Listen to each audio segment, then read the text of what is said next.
उत्सव कथाएं चैनल में आपका हार्दिक स्वागत है। आज हम गीता जी के 15वें अध्याय का पठन प्रारंभ करते हैं। श्री भगवान बोले, आदि पुरुष परमेश्वर रूप मूल वाले और ब्रह्मा रूप मुख्य शाखा वाले जिस संसार रूप पीपल के वृक्ष को अविनाशी कहते हैं तथा वेद जिसके पत्ते कहे गए हैं, उस संसार रूप वृक्ष को जो पुरुष मूल सहित तत्व से जानता है वह वेद के तात्पर्य को जानने वाला है।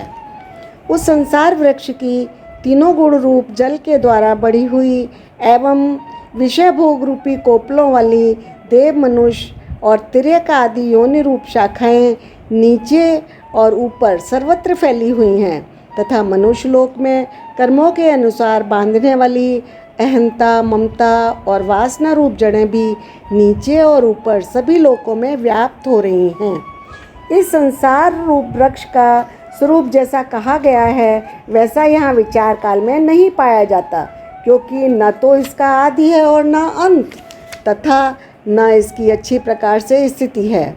इसलिए इस अहंता, ममता, वासना रूप अति दृढ़ मूल रूप वाले संसार पीपल के वृक्ष को दृढ़ वैराग्य रूप शस्त्र द्वारा काट कर उसके पश्चात उस परम पद रूप परमेश्वर को भली भांति खोजना चाहिए, जिसमें गए हुए पुरुष फिर लौटकर संसार में नहीं आते और जिस परमेश्वर से इस पुरातन संसार वृक्ष की प्रवृत्ति विस्तार को प्राप्त हुई है, उसी आदि पुरुष नारायण के मैं शरण में हूँ।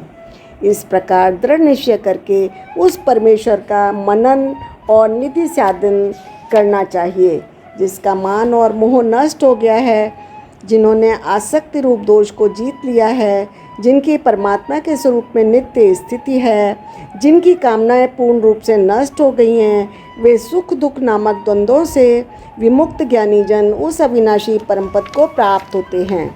जिस परमपद को प्राप्त होकर मनुष्य लौटकर संसार में नहीं आते, उस स्वयं प्रकाश परमपद को न सूर्य प्रकाशित कर सकता है, न चंद्रमा और न अग्नि ही वही मेरा परम धाम है। इस देह में यह जीवात्मा मेरा ही सनातन अंश है और वही इन प्रकृति में स्थित मन और पांचों इंद्रियों को आकर्षण करता है। वायु गंध के स्थान से गंध को जैसे ग्रहण करके ले जाता है, वैसे ही देहादि का स्वामी जीवात्मा भी जिस शरीर का त्याग करता है, इससे इन मन से इन इंद्रियों को ग्रहण करके फिर जिस शरीर को प्राप्त करता है उसमें जाता है। यह जीवात्मा श्रोत्र, चक्षु, त्वचा तथा रसना, घ्राण और मन को आश्रय करके अर्थात इन सब के सहारे से ही विषयों का सेवन करता है। शरीर को छोड़कर जाते हुए को अथवा शरीर में स्थित हुए को अथवा विषयों को भोगते हुए को, इस प्रकार तीनों गुणों से युक्त हुए को भी अज्ञानी जन नहीं जानते। केवल ज्ञान रूप नेत्रों वाले विवेकशील ज्ञानी ही तत्व से जानते हैं। यत्न करने वाले योगी जन भी अपने हृदय में स्थित इस आत्मा को तत्व से जानते हैं, किंतु जिन्होंने अपने अंतःकरण को शुद्ध नहीं किया है, ऐसे ज्ञानी जन तो यत्न करते रहने पर भी इस आत्मा को नहीं जानते। सूर्य में स्थित जो तेज संपूर्ण जगत को प्रकाशित करता है, जो तेज चंद्रमा में है, जो अग्नि में है, उसको तू मेरा ही तेज जान। और मैं ही पृथ्वी में प्रवेश करके अपनी शक्ति से सब भूतों को धारण करता हूँ।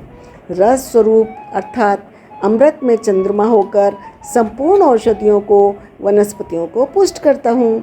मैं ही सब प्राणियों के शरीर में स्थित रहने वाला प्राण और अपान से संयुक्त वैष्णव अग्नि रूप होकर 4 प्रकार के अन्न को पचाता हूँ। मैं ही सब प्राणियों के हृदय में अंतर्यामी रूप से स्थित हूँ। मुझसे ही स्मृति, ज्ञान और अपोहन होता है और सब वेदों द्वारा मैं ही जानने के योग्य हूँ। वेदांत का कर्ता, वेदों का जानने वाला मैं ही हूँ। इस संसार में नाशवान और अविनाशी भी 2 प्रकार के पुरुष हैं। इनमें संपूर्ण भूत प्राणियों के शरीर तो नाशवान, जीवात्मा अविनाशी कही जाती है। इन दोनों के उत्तम पुरुष तो अन्य ही हैं, जो तीनों लोकों में प्रवेश करके सबका धारण पोषण करता है एवं अविनाशी परमेश्वर और परमात्मा इस प्रकार कहा गया है, क्योंकि मैं नाशवान जड़ वर्ग क्षेत्र से तथा सर्वथा अतीत हूँ। अविनाशी जीवात्मा से भी उत्तम हूँ, इसलिए लोकों में और वेदों में भी पुरुषोत्तम नाम से प्रसिद्ध हूँ। भारत, जो ज्ञानी पुरुष मुझको इस प्रकार तत्व से पुरुषोत्तम जानता है, वह सर्वत्र पुरुष सब प्रकार से निरंतर मुझ वासुदेव परमेश्वर को ही भजता है। हे निष्पाप अर्जुन, इस प्रकार यह अति रहस्य युक्त गोपनीय शास्त्र मेरे द्वारा कहा गया है। इसको तत्व से जानकर मनुष्य ज्ञानवान और कृतार्थ हो जाता है। आज का पठन संपन्न हुआ। राधे राधे।